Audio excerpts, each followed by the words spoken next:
நம்மள நிறைய பேத்துக்கு சொந்த வீடு வாங்கணும் அப்படிங்கிற ஆசை இருக்கும். சொந்த வீடு வாங்க முடியாட்டாலும் பரவாயில்ல, ஒரு சின்ன மனையாவது வாங்கணும் அப்படிங்கிற ஆசை இருக்கும். சென்னை மாதிரியான சிட்டிகளில் நடுத்தர மக்கள் மனை வாங்குறது அப்படிங்கிறது ரொம்ப சிரமமான விஷயம். ஏன்னா அவங்க சென்னை போன்ற பெரிய நகரங்களில் மனை வாங்கணும்னா கோடிக்கணக்கில் இன்வெஸ்ட்மெண்ட் பண்ண வேண்டியிருக்கும். அதனால் மேக்ஸிமம் நடுத்தர மக்கள் சென்னைக்கு அவுட்டரான செங்கல்பட்டு, காஞ்சிபுரம், திருவள்ளூர் இந்த மாதிரி இடங்களில் தான் லேண்டு வாங்குறாங்க. ஏன்னா இந்த மாதிரியான இடங்களில் தான் புதுசாக நிறைய லேஅவுட் போட்டு வச்சுருக்காங்க. அது மட்டும் இல்லாமல் இன்ஸ்டால்மெண்ட்லேயும் கொடுக்குறாங்க. ஒரு 5 வருஷத்துக்கு முன்னாடி பார்த்தீங்கன்னா மாத தவணையாக 1000 ரூபா 2000 கட்டி கூட ஒரு அரை கிரவுண்டு மனை வாங்க முடிஞ்சது. ஆனால் இப்போ இன்ஸ்டால்மெண்ட் அமௌண்ட்டே பார்த்தீங்கன்னா 5000 ரூபா 10000 ரூபா அப்படின்னு சொல்லி இன்க்ரீஸ் ஆகிடுச்சு. அது மாதிரி ப்ரமோட்டர்ஸும் ஸ்கொயர் ஃபீட் அளவை கம்மி பண்ணி தான் கொடுக்குறாங்க. அதாவது 800 ஸ்கொயர் ஃபீட்டு, 700 ஸ்கொயர் ஃபீட்டு, 500, 460 இந்த மாதிரி ஸ்கொயர் ஃபீட்லலாம் ப்ரமோட்டர்ஸ் விற்க ஆரம்பிச்சிட்டாங்க.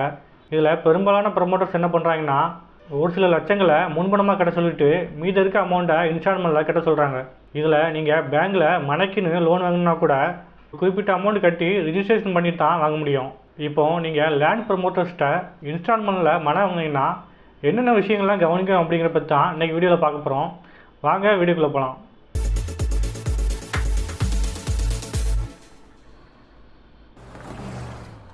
ஃபஸ்ட்டு ப்ரமோட்டரை பற்றி விசாரிக்கணும். நீங்கள் இன்ஸ்டால்மெண்ட்டில் மனை வாங்குறீங்கன்னா அதுக்குன்னு ஒரு அட்வொகேட் இருப்பாங்க. அவங்க மூலியமாக அவங்க ஆலோசனையை கேட்டுட்டு வாங்குறது ரொம்ப நல்லது.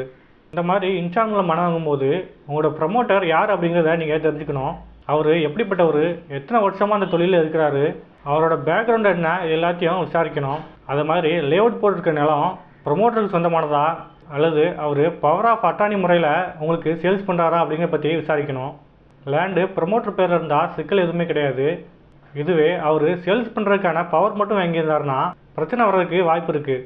எக்ஸாம்பிளுக்கு அந்த பவரை அவருக்கு கொடுத்துருக்குற அந்த லேண்டோட உரிமையாளர் பவரை கேன்சல் பண்ணிட்டாலோ அல்லது நீங்கள் லேண்டு வாங்கினதுக்கப்புறம் நடுவில் அந்த பவரை கேன்சல் பண்ணிட்டாலோ உங்களுக்கு கண்டிப்பாக சிக்கல் வரும்.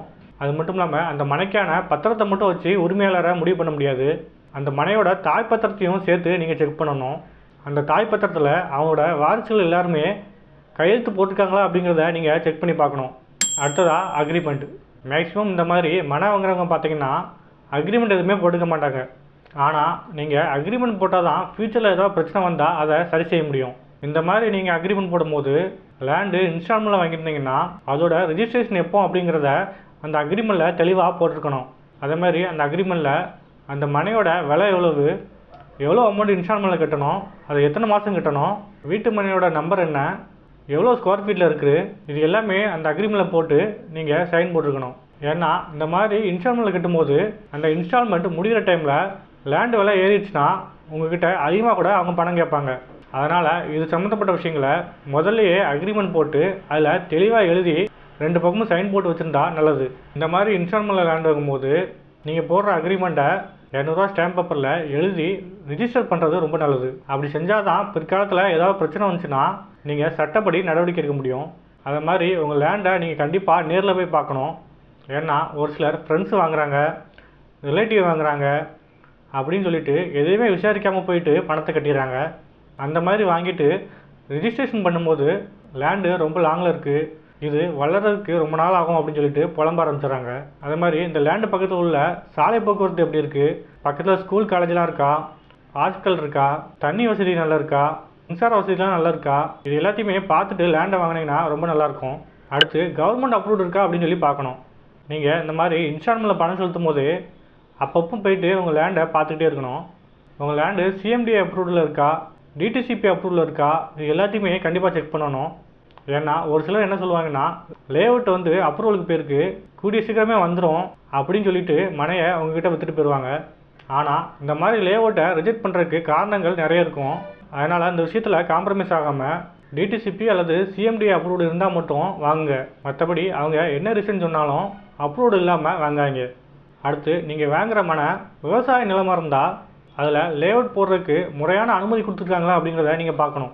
அதேமாரி நீங்கள் கொடுக்குற அமௌண்ட்டு கேஷாக கொடுக்காம பேங்க் அக்கௌண்ட்லேயோ அல்லது செக்காவோ கொடுத்தீங்கன்னா நீங்கள் கொடுத்ததுக்கான ரசீது இருக்கும். அது உங்களுக்கு ஃப்யூச்சரில் கண்டிப்பாக யூஸ் ஆகும். அடுத்தது உங்கள் லேஅவுட் தயாராக இருக்கா அப்படிங்கிறத பார்க்கணும். சப்போஸ் உங்களோட இன்ஸ்டால்மெண்ட் 20 மாதம் 30 மாதம் அப்படின்னு இருக்கும்போது நீங்கள் 30 மாதம் முடிகிற வரைக்கும் இன்ஸ்டால்மெண்ட்டாக கட்ட வேண்டாம். கூடிய அளவுக்கு முன்கூட்டியே உங்கள் இன்ஸ்டால்மெண்ட் அமௌண்ட் கட்டிட்டு மனையை உங்கள் பேரில் ரிஜிஸ்ட்ரேஷன் பண்ணுறது ரொம்ப நல்லது. ஒரு சில ப்ரொமோட்டர்ஸ் என்ன பண்ணுவாங்கன்னா உங்ககிட்ட முன்பணமாக ஒரு சில லட்சங்களை வாங்கிப்பாங்க, மனையை உங்கள் பேரில் ரிஜிஸ்ட்ரேஷன் பண்ணி கொடுத்துருவாங்க. ஆனால் பத்திரத்தை உங்ககிட்ட கொடுக்க மாட்டாங்க. அதனால் உங்களால் எவ்வளோ சீக்கிரமாக இன்ஸ்டால்மெண்ட் அமௌண்ட்டை கட்டி முடிக்க முடியுமோ அவ்வளோ சீக்கிரமாக கட்டி பத்திரத்தை வாங்கிக்கிறது நல்லது. அது மாதிரி நிறைய விளம்பர பொருள்லாம் வச்சுருப்பாங்க.